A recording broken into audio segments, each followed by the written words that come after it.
काल झालेल्या सामन्यामध्ये राजस्थान रॉयल्स संघाचा फलंदाज यशस्वी जयस्वालने त्याच्या टी20 कारकिर्दीमध्ये एक मोठी कामगिरी केली।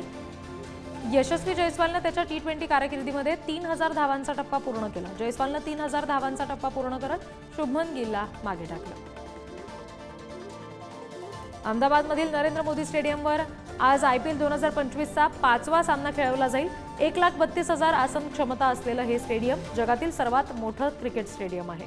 गुजरात टायटन्स विरुद्ध पंजाब किंग्स या दोन संघांमध्ये हा सामना होणार आहे। ऑस्ट्रेलियाच्या ब्रिस्बेन इथे ऐतिहासिक गाबा स्टेडियम 2032च्या ऑलिम्पिक स्पर्धेनंतर पाडण्यात येणार आहे। याच मैदानात 2021 मध्ये भारतीय संघानं ऑस्ट्रेलियाला धूळ चारली होती। ऑस्ट्रेलियाला तब्बल 32 वर्षांनी या मैदानावर पराभव स्वीकारावा लागला होता। कालच्या सामन्यामध्ये KKRनं राजस्थान रॉयल्सवर शानदार विजय मिळवला। क्विंटन डिकॉकच्या 97 धावांच्या प्रभावी खेळीच्या जोरावर KKRनं गुणतालिकेत आपलं खातं उघडलं। KKRनं राजस्थान रॉयल्सचा त्यांच्या घरच्या मैदानावर 8 विकेट्सने पराभव केला।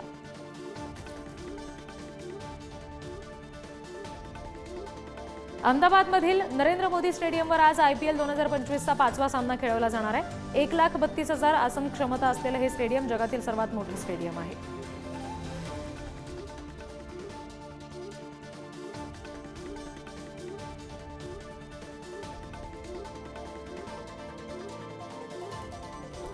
BCCIच्या केंद्रीय करार यादीमध्ये मोठा बदल होण्याची शक्यता आहे।